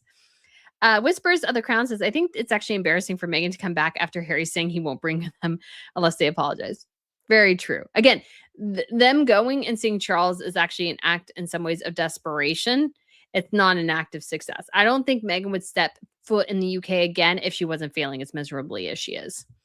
Lynn Gideon says, I think Charles Spencer will ban any videos of photographs at Althorp from Harry and Meghan. I wouldn't be so sure because he may be land rich, but he's not cash rich and he's got a lot of XYs to pay.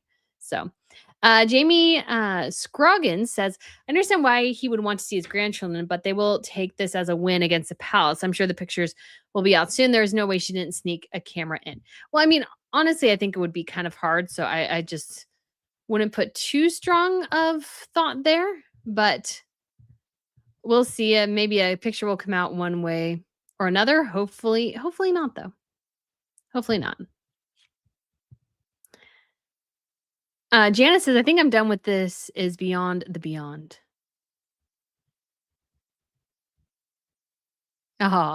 Spin Velocity says, peak rather. I have 2 Yorkies myself. You saw her early in the video. If you go back to the very beginning of the video, she did like run into my office and just says like, hi mom. I'm like, okay, hello. You're perfectly happy wherever you were. And then she got all happy and Twitter baited. Sandy Vossler says, I used to think King Charles was not Harry's father, but it's become clear he is. Those beady little eyes and weak character came directly from Charles's DNA. Don't think that's necessarily bad. Muddy Paw says, done with Charles, mark my words, it will bite him back. Markle will bank this to use later on when needed. I mean, again, but these are real people, guys. At the same time, Charles wants to see his grandchildren. It's like, you can't really follow him for that. Lady Saucy Ming says, it's kind of hard to find pro-Sussex commentators who can hold a reasonable debate and don't diss the royals. P.S. Though you were doing a new style of recording with dramatic pauses. Thank you. Yes. We don't want to pause that much. So, yeah. Yeah, we don't want to pause like too often. But yeah, we did. April also says, hi, Miss Pippa. Lauren says, I disagree. Meghan doesn't even know how to hold canning tongs. Oh, yeah, that's true. Kat Shank says, really, I thought it was about Highgrove because she seems so surprised she couldn't monetize the monarchy in the same fashion. I really don't think so. Again, there are similarities, but I honestly don't think it was totally that. Honestly, guys, Meghan doesn't care about other people. So I doubt she probably even knew Charles had something, to be honest. I think I think there was like a thought of, oh, let's do this instead of doing what Meghan should have done, which is stationery. Why didn't she do stationery? She loves her fancy cursive. Do the freaking stationery. Why are you having a hosting brand when you don't even host people? Like, that's just dumb. Money Pot says, people like Meghan always come with agenda for their benefit. Charles will regret this. I mean, very true. Not denying that. She always has an angle. Janice says, I hope we never hear poor Charles ever again. Ocean Cat says, I've heard it's been a long day. I haven't been checking the news. So Meghan visited the king. Yes, she did with the kids. Not a surprise. So guys, hopefully we may have to. Oh, the rain just started. Like I could tell by the way the trees were moving outside my window, a storm was rolling in. So let's hope we keep the power here. Gretchen says, I ordered stuff from Highgrove. It's not cheap, but it was worth the cost. The GM etc. was excellent, and I got a cool hamper mug and some wall art. Very cool. Carol Key says, did King Charles and Queen Camilla ever meet with them? Do we know Harry and Meghan were checked for cameras and mics? Guys, like the camera and mic stuff is a little ridiculous. I mean, when it comes to though meeting, yes, that happened. Ellen the World. Grandpa Thomas Markle is not wealthy enough or famous enough for Meghan and Harry Markle and their surrogate or adoptee Lily. Okay, they're kids, guys. I don't think it's a good idea to constantly kind of belittle the kids that way. Lynn Wynn says Highgrove still belongs to Charles. It actually does not. So it actually was owned by the Duchy of Cornwall. And so when Charles, when the Queen died, was elevated to become the Duke of Lancaster, William automatically inherited the Duchy of Cornwall and thus Highgrove as well. So Charles every year pays a rent to William to inhabit and continue the property. Catching says, I never meant ruthless in a bad sense. William is scrupulous, illiterate, sugars want to understand. Exactly. Ruthlessness is not necessarily a bad thing in some ways, if done correctly. Because, guys, I have been in high stress situations like, where people's lives were on the line. And I would prefer which my boss was, he was not ruthless in a bad way, but he was decisive. And there's an element of ruthlessness. So you can't just sit there and think of everybody's feelings. You got to act with in a way that can make things happen.